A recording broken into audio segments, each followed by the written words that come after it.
Bienvenidos a Lo Justo y Necesario, un programa del Periodista TV, siempre con interesantes invitados. Hoy tenemos con nosotros a Carlos Díaz Marchán. ¿Qué tal, Carlos? ¿Qué tal? Un gusto, un placer. Un gusto y un placer estar contigo acá en nuestros estudios de Bellas Artes, muy cerca del museo.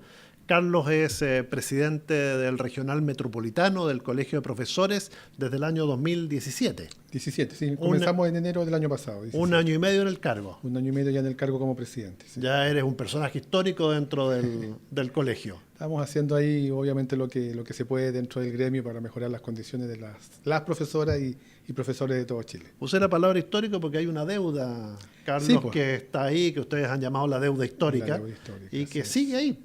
Lamentablemente sigue ahí a pesar de los años de democracia que llevamos, porque una situación que se genera en dictadura, que por supuesto nosotros hemos luchado desde siempre, desde los años 80, y que teníamos la esperanza de que cuando la democracia llegara a este país, esa deuda que se tiene con miles y miles de profesores, miles y miles que han partido, además que no fueron reparados en esa deuda, lamentablemente ninguno de los gobiernos que hemos tenido hasta el vigente, ninguno, ha siquiera reconocido la deuda y ha siquiera intentado una reparación a este gran problema. Y por eso que es el primer tema que pusimos nosotros en la minuta que le entregamos al actual gobierno cuando inició el 11 de marzo pasado.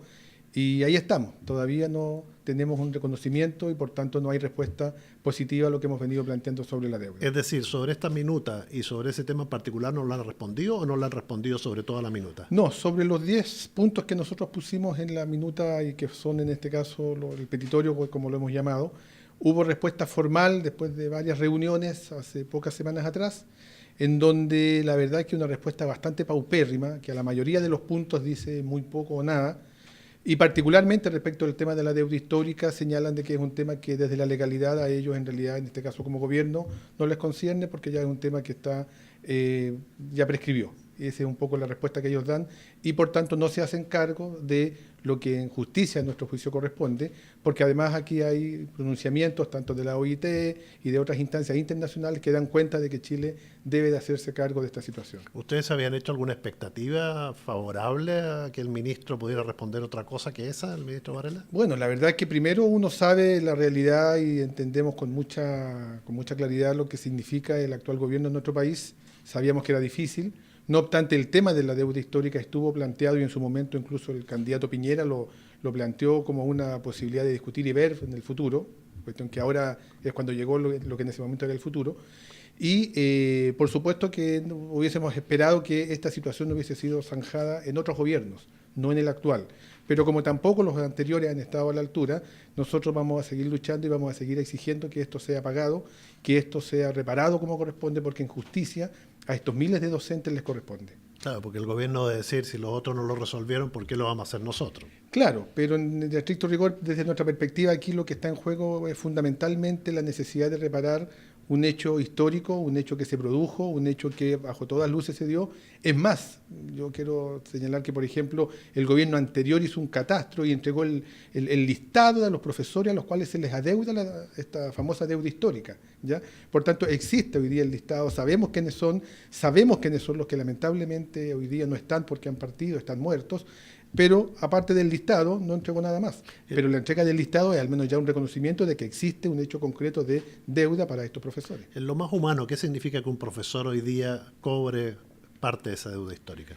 En lo más humano significa que estamos hablando de colegas que la mayoría de ellos están hoy día pensionados con pensiones paupérrimas, 140, 170, 190 mil pesos mensuales, después de haber dado su vida a la educación, después de haber formado generaciones y generaciones de chilenas y chilenos, y por tanto creemos que una reparación y un apoyo de algo que en su momento se le dio a todo el sector público, menos al magisterio, menos a los profesores, viene a poner un poquito de justicia también con la entrega que dio esa profesora y ese profesor durante toda su vida a la educación. Ese es el sentido que tiene. Ustedes tienen ese petitorio, hubo una consulta, es un tema que se mantiene presente y que obviamente va a seguir. ¿Cuáles son los pasos que va a dar el Colegio de Profesores, el Regional Metropolitano en este caso, para presionar al gobierno respecto a este tema en específico? Correcto. Tenemos nosotros hoy día el petitorio que lo presentamos en marzo, hemos venido trabajando varios temas, son 10 los puntos, entre ellos está el tema, por ejemplo, por nombrar algunos, el tema del agobio laboral, un tema muy vigente, muy presente hoy día. La verdad es que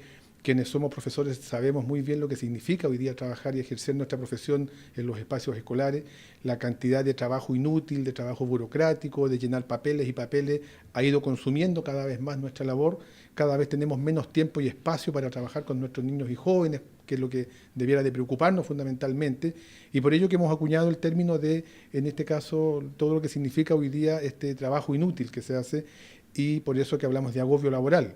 En ese tema de agobio también, un tema muy presente en estos días, tiene que ver con la violencia en la cual ejercemos nuestra labor y nuestra profesión.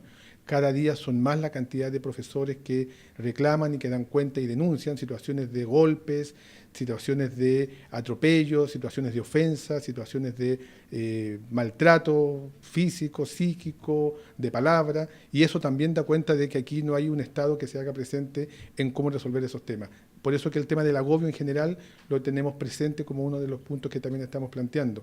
El tema de igual trato, por ejemplo, al nivel de los profesores. Nosotros hoy día tenemos un grupo de profesores a nivel de todo el país, que son las educadoras diferenciales, a los cuales este gobierno y el ministerio y también los anteriores no les reconocen el pago de la mención, que al resto de los profesores sí nos reconocen. Entonces vemos que ahí hay una absoluta discriminación tanto a las educadoras diferenciales como a las educadoras de párvulo, y el gobierno sobre eso en su respuesta no dice una sola palabra respecto a esa situación. Está el tema de la carrera docente, carrera que nosotros en su momento, por supuesto que combatimos, porque no es nuestra, no es lo que nosotros esperábamos, y sin embargo la implementación de esta carrera también ha sido bastante desastrosa en varios aspectos. Y allí también esperamos una respuesta de la autoridad, que en su contestación que nos dio tampoco hay respuesta concreta.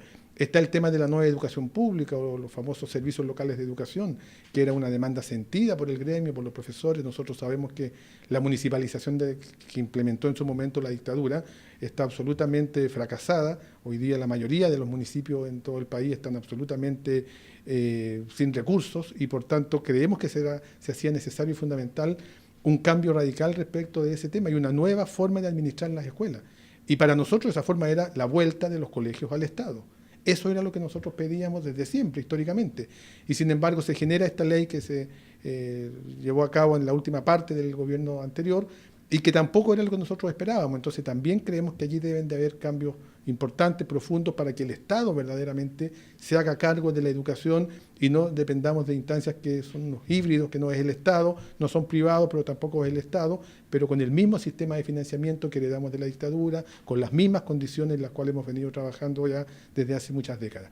Bueno, todos estos temas están planteados en nuestro petitorio. El Ministerio entregó una respuesta. Obviamente que la respuesta, nosotros creemos que lo fundamental es aquí la opinión de las maestras y maestros de Chile, y por eso que estamos en una consulta que entre los días de ayer y hoy día, para que efectivamente escuchemos la opinión de los profesores.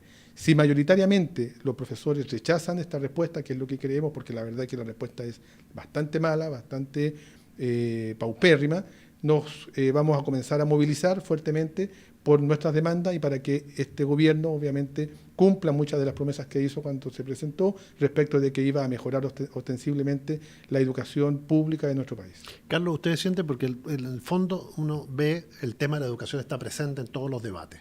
Así es. Los políticos, el gobierno, en general, las fundaciones, los centros de pensamiento, siempre están hablando de educación.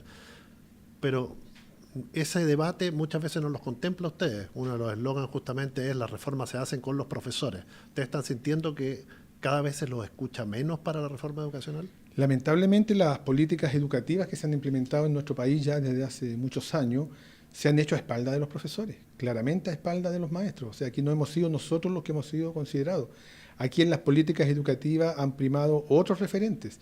La lógica, por ejemplo, de esta educación estandarizada, absolutamente en perspectiva de lo que hoy día significa conseguir resultados en pruebas estandarizadas, en creer de que la calidad de la educación es solamente CIMSE o PSU, es una lógica que está absolutamente lejana a lo que planteamos y decimos los pedagogos. Aquí ha primado otra óptica y por eso que decimos que no nos han escuchado. ¿Y la responsabilidad también es de los profesores o del gremio en algún momento? del pasado que Yo creo que, buscó bueno, otros caminos? han habido distintas visiones, legítimas todas, porque obviamente cada uno tiene su visión y su concepción. Nosotros creemos que el último proceso eleccionario determinó con mucha claridad un poco por dónde debía ir la conducción del gremio, pero más que cuestionar, digamos, visiones anteriores, nos parece que en los últimos años, desde la llegada a la democracia, donde supuestamente se iban a generar los grandes cambios en educación, la visión y la opinión de los maestros no ha sido escuchada. ¿Y qué mejoras aceptaría o dirías que se hicieron y son convenientes o que están en pleno ejercicio, cosas que se hayan hecho bien? Bueno, aquí ha habido desde los años 90 en adelante, yo creo que nadie puede discutir que ha habido una cantidad importantísima de recursos que se han incorporado a educación. Si uno toma los antecedentes respecto de lo que se gastaba o se invertía en educación en los años de la dictadura, se genera un cambio importante y yo creo que eso sería absurdo negarlo. El tema es que no basta solamente que ingresen más recursos a educación, sino que fiscalizar en qué son gastados esos recursos, cuál es el sentido que tienen esos recursos, dónde van a parar esos recursos, y eso creemos que volvemos a lo mismo, la municipalización ha permitido que en realidad hoy día los municipios vean a tanto las corporaciones, los DEM y los DAEM, que son los que administran la educación, digamos, municipal, vean en realidad la gran posibilidad de pagar favores políticos. Y allí es donde se van a parar muchos de estos recursos que han ingresado. Entonces, por cierto que uno valora que ha habido mayor inversión en educación, mayor cantidad de dinero que ha entrado en educación, pero lamentablemente no ha habido el control necesario, no ha habido una preocupación porque efectivamente eso vaya y llegue al salón de clase, llegue donde corresponde, y la verdad es que las condiciones en las cuales estamos haciendo clase en muchas partes de Chile siguen siendo tan precarias como lo eran a fines de la dictadura. Hay un tema que, lo decíamos antes, la educación está presente y además cada vez se requiere mayor esfuerzo en algunos temas. Tema, por ejemplo, que ha salido últimamente, que es el sexismo, el feminismo, olas que están dando vuelta al país. ¿De qué manera el colegio ha abordado esta demanda y además que obviamente le están pidiendo que desde la educación, ojalá lo más temprana posible, pueda influir en este cambio de modelo, de forma de entender esta sociedad patriarcal? Correcto. Bueno, nosotros no hacemos parte absolutamente de todo este movimiento que hoy día inunda en buena hora nuestro país. Sabemos que es una realidad que lamentablemente por años ha sido negada. Qué bueno que hoy día, gracias a las jóvenes, a las muchachas y a muchas mujeres en este país, hoy día se estén abriendo y se estén a la fuerza prácticamente imponiendo, por lo menos en lo que son las discusiones, estas temáticas. Nosotros creemos que esto nos debe de llevar desde la educación a un cambio curricular importante. Nosotros venimos propiciando y de hecho vamos a iniciar en pocos meses más como gremio nuestro congreso que tiene que ver con el tema pedagógico, en donde vamos a entregar una propuesta desde el gremio para la educación chilena. Y en ese sentido es clave, es fundamental indudablemente poder afrontar el tema de la educación no sexista. Creemos que ya basta de que en este país sigamos, por ejemplo, contando la historia desde el punto de vista de los hombres. Si uno analiza los textos de estudio, los textos de historia, por ejemplo, en toda la enseñanza básica, y tanto básica como media, al parecer este país ha sido construido en función solamente de lo que han hecho los hombres, y fundamentalmente los militares, los generales, y va por ahí el tema. Entonces, no hay una verdadera visión de lo que ha sido la historia en donde la mujer ha sido relegada ni siquiera a un segundo plano, a un tercer, cuarto plano. Y eso significa una educación también que pueda colocar en el lugar que le corresponde a la mujer. Y eso significa una reforma curricular profunda, que es la que nosotros vamos a propiciar como colegio de profesores. Y además, ¿cómo se han sumado a todo esto? Porque hay una verdadera revolución en las aulas, no solo en las universitarias, también se está dando en la enseñanza media, especialmente con niñas que están hoy solicitando cambios profundos. En ese marco, ¿esto ha generado una participación positiva de parte del docente chileno o también es algo que se le vino encima y que para lo cual no estaba tan preparado? Bueno, nosotros primero como gremio, una de las definiciones que hicimos, digamos, hablo del año pasado y cuando nos presentamos a nivel de todo el país como lista, que éramos Disidentes Unidos, planteábamos que como gremio debemos de tener una preocupación central en fortalecer el trabajo de los movimientos sociales en nuestro país. Nosotros creemos que como dirigentes nuestro papel, nuestro deber es representar los intereses obviamente de las profesoras y profesores de Chile. Eso es lo primero, porque somos dirigentes de los profesores. Y en un segundo término también estar muy cercano y en un trabajo mancomunado con los movimientos sociales. A diferencia de otros que plantean que deben de tener más bien una visión de trabajar en conjunto con los partidos políticos. Nosotros no tenemos esa visión, creemos que los partidos políticos no son el referente sobre el cual debiéramos nosotros tener mayor cercanía, indistintamente de que cada uno legítimamente quien quiera puede tener su militancia, pero al momento de ver el tema del gremio como tal, nosotros nos debemos primero que nada a nuestros profesores y también a los movimientos sociales. Y en ese sentido es que nosotros hacemos nuestra y hemos trabajado y hemos participado de cada una de las convocatorias, hemos adherido, hemos convocado, hemos llamado por nuestras redes también a las profesoras y profesores a asumir. No ha habido, o sea, no ha sido todo esto exento de una discusión importante interna, efectivamente ha sido así. Hemos tenido importantes debates en las salas de profesores, en distintos espacios. Y claro, hay distintas visiones también. No somos un regimiento, no es que aquí todos pensemos exactamente igual. Por suerte. Pero por suerte, exactamente. Pero mayoritariamente hay una visión clara de que nosotros tenemos que sumarnos a esta ola de cambios y de transformaciones que, reitero, en buena hora llegó a nuestro país. ¿Sienten cuando se dice que todo el cambio pasa por el tema educacional, que el peso recae sobre ustedes y que la familia chilena tiende a depositar los problemas en el aula? Esa ha sido la visión que se ha dado en el último tiempo, en las últimas décadas, diría yo, en los últimos años. Lamentablemente aquí esta perspectiva de generar políticas educativas y reformas educativas en función de extender, por ejemplo, el espacio y la cantidad de horas en la escuela, en función de que la madre pueda ir a trabajar y deje a los niños en la escuela, que fue un poco la visión y la caricatura que se hizo respecto de las propuestas que se hacían por allá por los años 90, nos parece que es una visión equivocada. Efectivamente, la nuestra es una enorme responsabilidad, sabemos muy bien todo lo que significa en términos de el desarrollo integral de nuestros estudiantes, que es nuestra máxima preocupación, y también del desarrollo como país, pero este no es un trabajo que solamente los profesores o docentes podamos llevar a cabo, este tiene que ser un trabajo claramente mancomunado en donde la familia tiene un papel clave que jugar, pero también las comunicaciones, también los entes sociales, también los gobiernos respectivos, y por tanto, si queremos avanzar en una sociedad distinta, más educada, una sociedad en donde verdaderamente podamos estar todos bien, eso pasa por, claro, entregar más educación, pero también avanzar en la lógica de la integralidad. Hoy día, la verdad es que la palabra educación integral no suena mucho, hoy día se ha incorporado con mucha fuerza la lógica de la calidad educativa, que es un término que proviene del mercado, y esta concepción mercantilista, entender a la educación como una mercancía, es la que ha primado, lamentablemente, en Chile. Ha primado en los gobiernos como el actual que tenemos, pero también en los gobiernos que supuestamente eran de centro-izquierda y que han mantenido el mismo perfil que han tenido los gobiernos de derecha en nuestro país.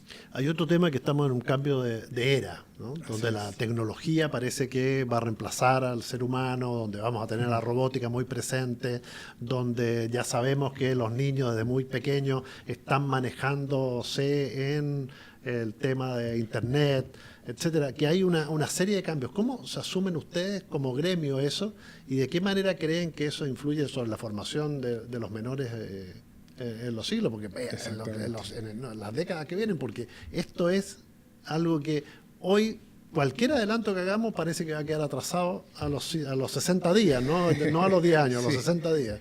Es una realidad hoy día. Es también un enorme desafío para los docentes, para las instituciones educativas, para las políticas escolares que se planteen en cualquiera de nuestros países. Indudablemente que así lo es. ¿Hay resistencia al cambio en los docentes en general? Yo diría que no hay resistencia al cambio, yo diría que más bien hay preocupación respecto del rol que van a jugar precisamente estos elementos tecnológicos en el futuro del quehacer escolar. ¿Pero se están perfeccionando ellos para poder enfrentar a estos niños? Sí, hay algún grado de perfeccionamiento, pero también hay la preocupación nuestra más bien va en el sentido de poder llegar a cuál es el sentido último de la educación. Y ahí es donde está el tema que creemos, muchos hoy día en el Colegio de Profesores, está equivocado. El tema de fondo es cómo nosotros formamos a un ser humano para la educación, para la sociedad a la cual aspiramos que el día de mañana tengamos como nación, y en donde indudablemente que todo lo que tiene que ver con lo tecnológico es un enorme apoyo y una enorme ayuda, pero no es lo central. No puede ser lo central. No puede ser que el computador, que el celular, que el WhatsApp cambie o genere la diferencia respecto de la relación que se genera entre el maestro con el estudiante, entre los mismos estudiantes y en definitiva en lo que significa el ir creciendo todos juntos. Y allí es donde vemos nosotros que hoy día no está la mayor preocupación. Hay mucho interés por incorporar la robótica, hay mucho interés por incorporar todos los adelantos tecnológicos, bienvenido sea, nosotros lo saludamos y lo felicitamos, nos parece bien, Pero el tema central es cómo la relación humana no puede pasar a un segundo ni a un tercer plano, que es lo que muchas veces uno está viendo. Es decir, de nada nos sirve tener las escuelas, como ocurre hoy día en muchos lugares, con departamentos completos, laboratorios llenos, ¿cierto?, de computadores, si no existe una relación, una cercanía, una relación de humanidad, que en definitiva es a lo cual va el niño a la escuela, va a humanizarse, y eso lo tiene que generar el maestro, el director, todos quienes trabajan allí en su relación diaria con los estudiantes. Pero justamente, como vamos a ser reemplazados por robots, lo que vale la pena o lo que hay que crear es seres pensantes que tengan ideas y sacan la filosofía o quieren sacarla. No tenemos educación cívica, no hay una preparación en ese aspecto. Aquí vamos a enfrentar un problema. Indudablemente, nosotros no aspiramos a ser reemplazados jamás por los robots, obviamente. Eso no es lo Ojalá que nos pretendemos. reemplacen en aquellas cosas que... Claro, que nos haga la vida más fácil. Que son por trabajos supuesto. pesados. Es decir, Pero el tema del pensar, del sentir y del actuar son elementos esenciales que tienen que ver con nuestro quehacer escolar y que eso indudablemente dan cuenta de la capacidad de humanidad que tenemos hoy día o no tenemos en la sociedad en que vivimos. Y la ese es el creación. problema. Por cierto, por eso el pensar es clave. Nosotros debiéramos de aspirar en la perspectiva de tener una educación y tener una escuela para enseñar a pensar al estudiante.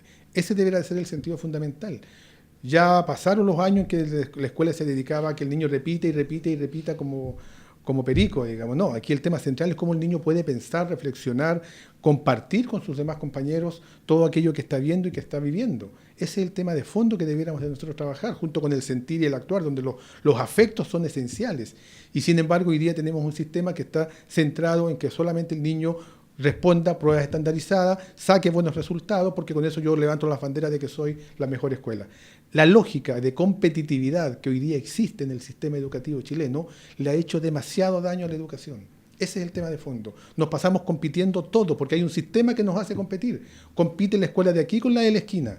Compite el profesor de la sala del cuarto con el del octavo. Y nos pasamos la vida compitiendo. Y esa no es la sociedad a la cual nosotros aspiramos. Aspiramos a una sociedad en donde efectivamente la humanización se demuestre y podamos entender que somos todos distintos. Y por tanto no tengo por qué yo sacar tremendos resultados en el CIMSE o en la PSU, y no por eso dejo de ser persona, dejo de tener derechos y puedo dejar de tener, ¿cierto?, la esperanza de ser feliz. Y eso es lo que la escuela, en este sistema que nosotros tenemos hoy día, lamentablemente ha olvidado. Y con un ministro como Varela y un presidente que piensa que la educación es un bien de consumo, ¿tienes alguna esperanza de que en los próximos 3 años y medio puedan avanzar hacia una educación más integral como la que planteas? La verdad que yo en lo personal ninguna esperanza, todo lo contrario. Yo creo que aquí hay muchas posibilidades de que la situación, como se ha visto en lo que han tratado de plantear y en las formas como se han ido presentando en estos pocos meses que llevamos, es que la situación va a ir empeorando, porque no veo yo que haya voluntad de parte de esta autoridad, ni del ministro, ni del presidente, ni del gobierno en general,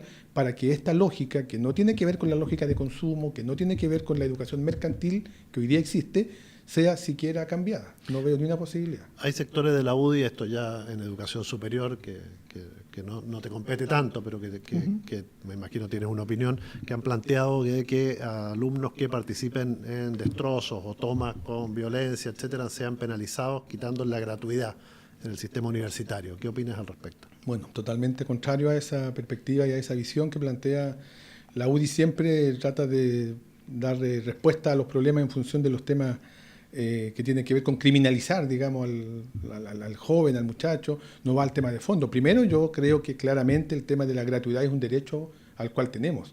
Y es un derecho al cual todos tenemos, obviamente, posibilidad de acceder porque nos corresponde, porque somos seres humanos. Y en ese sentido es absurdo pretender quitar un derecho en función de algo. Si hay que sancionar, bueno, se sanciona en función de lo que plantean hoy día los tribunales y habrá que ver. Tampoco comparto, obviamente, a quienes encapuchadamente andan haciendo destrozos en los establecimientos. Pero eso no significa quitar un derecho que nos corresponde, como obviamente, porque somos seres humanos, y en ese sentido no comparto en absoluto esa visión y esa concepción que la UDI hoy día pretende implementar. Ok, Carlos, no, pasó el tiempo volando. Así fue, pues. Aunque no parezca casi media hora, Wow, se hace rápido, pero pudiste, creo, expresar bien Sí. el pensamiento tuyo y del gremio que representas, y que espero que tengan suerte y que algún día esa deuda histórica sea pagada. Bueno, esperemos que así sea en realidad y que las propuestas que hoy día estamos planteando y también las demandas que hemos levantado sean escuchadas por este gobierno y de verdad que la sociedad vea efectivamente de que los profesores, los educadores somos vitales y fundamentales. Yo sentí mucha alegría en estos días cuando vi que pasé por la Plaza de la Constitución y vi que está allí la figura de Pedro Aguirre Cerda. Creo que es importante y dar las cosas de la vida, está al frente de Salvador Allende. Creo que dos grandes hombres que hicieron mucho por la educación chilena, y creo que si todos recordaran que gobernar es educar, la cosa habría sido muy distinta. Ojalá que lleguemos a esa sociedad en donde efectivamente todos entiendan, sobre todo las autoridades, que en realidad gobernar es educar. Muchas gracias, Carlos Díaz Marchán, presidente del Regional Metropolitano del Colegio de Profesores, quien nos ha acompañado esta tarde en Lo Justo y Necesario. A ustedes los invitamos a sintonizar, a seguirnos en las redes sociales, a suscribirse a nuestro canal de televisión EPTV en YouTube y seguir aquí, en este espacio que pretende estimular el pensamiento crítico, así como los profesores lo están haciendo hoy en el aula. Muchas gracias.